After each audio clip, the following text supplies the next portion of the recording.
Welcome to my channel.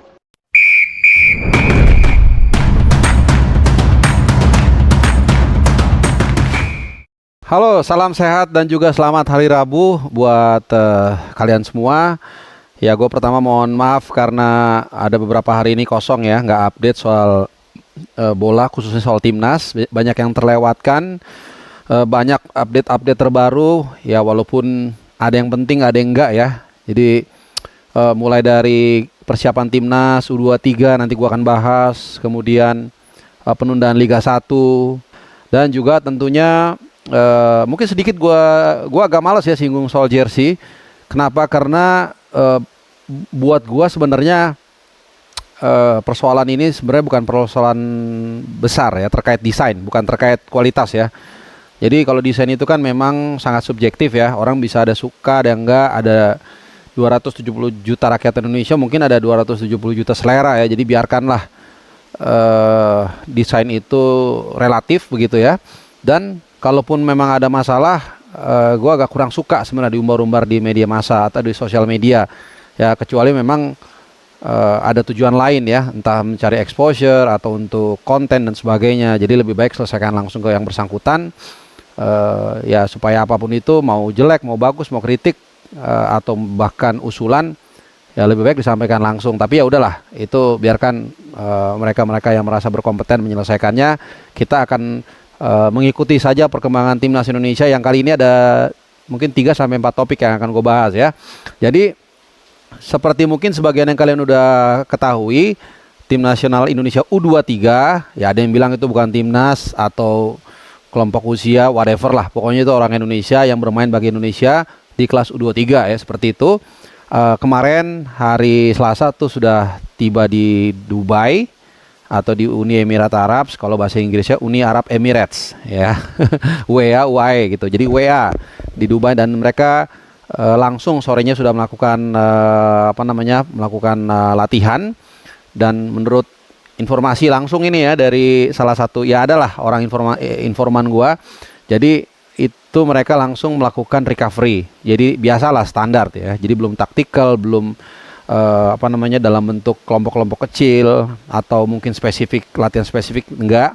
Jadi dari informasi yang gue dapat, mereka hanya latihan recovery aja, pemulihan dan pengompakan. Nah, ini pengompakan ya. Nah, kemudian jadi setelah ini baru mereka mungkin akan belajar taktikal dalam unit kecil, karena tim nasional 23 ini kan belum terlalu sering bermain, gak seperti tim nasional senior ya. Jadi ya butuh waktu berapa persiapannya, berarti sekitar seminggu 10 hari. Jadi ini mirip dengan ketika, lebih sebentar sebenarnya ya dibandingkan ketika kita mengikuti Piala Asia Senior waktu itu sampai kalau nggak salah 3 minggu, lebih lama lah. Kalau ini lebih sebentar karena memang tidak memungkinkan, itu pun dengan cara harus memforce dikit Liga 1 untuk dihentikan. Nah, sebelum nanti gue bahas soal Liga 1 juga ada. Jadi memang agak susah ya persiapan ini, karena tanpa dihentikan Liga 1 pun waktunya sangat mepet ya. Tapi kemudian memang mau nggak mau, daripada berpolemik, artinya karena memang ini bukan kalender FIFA ya. Ini gue jujur gue agak setengah-setengah melihat ini. Di satu sisi mungkin 55-45 lah gue mendukung penghentian Liga 1 ya. Kalian boleh berbeda, silahkan, gak ada masalah ya. Walaupun gue agak sedikit ya kenapa nggak diatur dari jauh hari gitu ya. Mungkin ini pelajaran, tapi ya udahlah. Kadang-kadang memang kita nggak bisa menyenangkan semua pihak, dan kadang-kadang ada harus sedikit force. Makanya gue bilang gue mendukung penghentian Liga 1 ini 55-45 ya. Gue yakin banget kalian gak semua setuju, mungkin juga banyak yang setuju. Nah, kemudian nanti tanggal 5 kita akan menghadapi Arab Saudi di kelas usia juga, uji coba. Dan tanggal 8-nya kita akan menghadapi tuan rumah di kelas usia juga. Ini juga bagian dari persiapan atau uji coba ya. Jadi ada 2 pertandingan persahabatan atau friendly match yang akan dilakukan oleh Hoki Caraka dan kawan-kawan. Oke, apalagi? Nah, seperti biasa, kenapa dipilih Dubai? Ya tentunya karena aklimatisasi cuaca ya. Tentu saja Uni Emirat Arab dan Qatar ini kan bertetanggaan ya, bahkan berbatasan.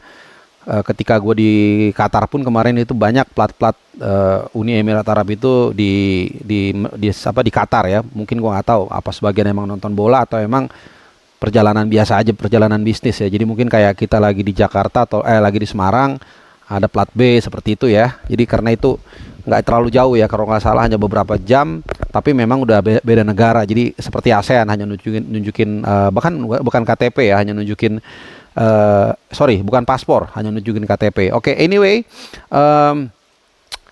untuk Ivar Jenner dan Rafael Strijk itu akan baru sampai besok tanggal 4. Jadi ini gue lagi rekam itu hari Rabu nih, tanggal 3 jam setengah 5, lagi hujan deras ya. Jadi besok Arhan dan Ivar Jenner akan segera bergabung. Sementara untuk Hafner dan Nathan Chowaon sampai saat ini belum ada kepastian. Jadi klubnya Hafner kan yang minjem dia ke Rezo ya, Rezo Osaka kalau nggak salah. Itu ya memang ini kan U23, mereka berhak juga nggak melepas, sehingga masih tarik ulur. Cuman Hafner yang gue baca di komentarnya langsung, dia ingin sekali membela tim nasional U23 ya. Jadi mungkin juga di Kerezo dia belum main atau apa, gue nggak ngerti. Arhan kemarin kebetulan gue bawain juga pertandingannya Suwon lawan Pohang Steelers. Nah dia juga nggak di line up, jadi mungkin udah siap-siap akan segera bergabung dengan timnas U23. Oke. Jadi timnas akan ada di Dubai sampai tanggal 10, dan nanti tanggal 15 akan menjalani latihan pertandingan perdana menghadapi Qatar. Nah pertanyaannya apakah gua ke Qatar atau enggak, lihat nanti aja. 50-50 ya.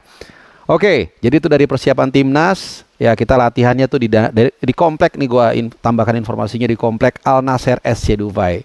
Anyway, ranking FIFA, kita bicara sedikit tentang FIFA ini ke tim nasional senior.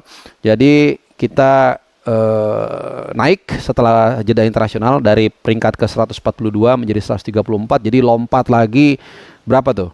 8 ya, 8 strip dengan tambahan poin itu 30,04.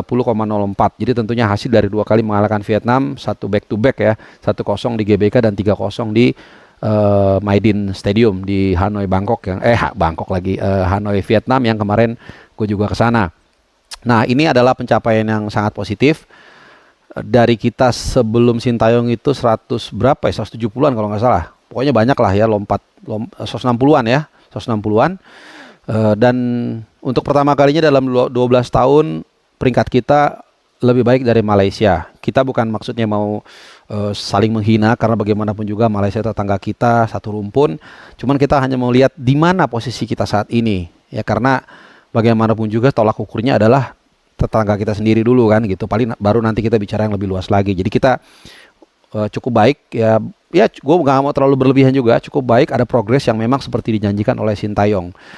Nah, tapi nanti akan dirilisnya tanggal 7 April. Jadi ini hanya perhitungan sementara. Jadi tapi ada hampir pastilah kita akan naik 6 strip ke peringkat 134, dan nanti resminya akan dirilis. Kita bisa lihat semua ya di fifa.com, fifaranking.com tanggal 7 April 2024. Nah, terkait dengan sedikit gue singgung mungkin ya, ini gue ngobrolnya agak random aja soal antara kemarin kan sempat ya kita melihat wawancara dengan salah seorang pemain Liga 1, M. Tahir. Sekali lagi gue kasih tau ke kita ya, kita boleh sepakat, kita boleh berbeda pendapat, cuman biasakan kita untuk punya sopan santun. Jadi jangan nyerang pribadi. Jadi gue nggak setuju dengan apa yang dikatakan M. Tahir. Kalian juga mungkin, gue yakin banyak yang nggak setuju, tapi mungkin tidak semua setuju. Jadi gue rasa begini ya, proses naturalisasi itu menurut gue tidak salah.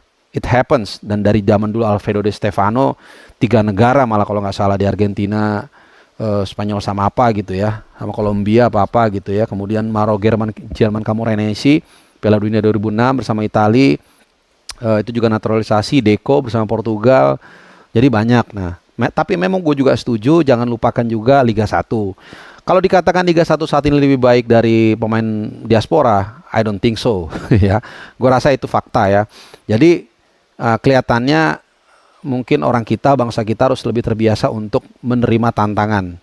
Jadi jangan lihat dengan masuknya Hafner dan kawan-kawan itu sebagai pengkerdilan atau penghinaan, justru sebagai pemicu. supaya para pemain itu lebih berbenah, kemudian liganya juga lebih diperbaiki, dan itu yang sudah dikatakan Sintayong di depan muka gua ketika kita baru saja mengalahkan Vietnam di Abdullah bin Khalifa Stadium di mana gua hadir saat itu, dan dia mengatakannya dengan membungkuk, gua masih ingat benar. Jadi ya harusnya kalaupun kita bodoh, kita ya termasuk gua, kalaupun kita salah atau kita kurang ya akui aja, kemudian perbaiki ya. Gua rasa itu lebih terhormat. Dengan cara kita mengakui, itu udah satu langkah kita menuju lebih baik lagi. Paling nggak kita gentleman. Jadi gua rasa seperti itu ya. Mungkin ini gua ingat seperti dulu ketika gua SMP, ada guru gua Pak Anton namanya, guru bahasa Inggris, yang mengatakan suatu saat nanti, eranya sekarang, dia bicara 25 tahun yang lalu lah, jadi gue udah tua. Dia bilang nanti akan terjadi perdagangan bebas di mana para pekerja dari luar negeri akan datang ke kita. Nah, apa yang kita lakukan? Apakah kita memusuhi dia? I don't think so. Lebih baik kita meningkatkan kualitas kita supaya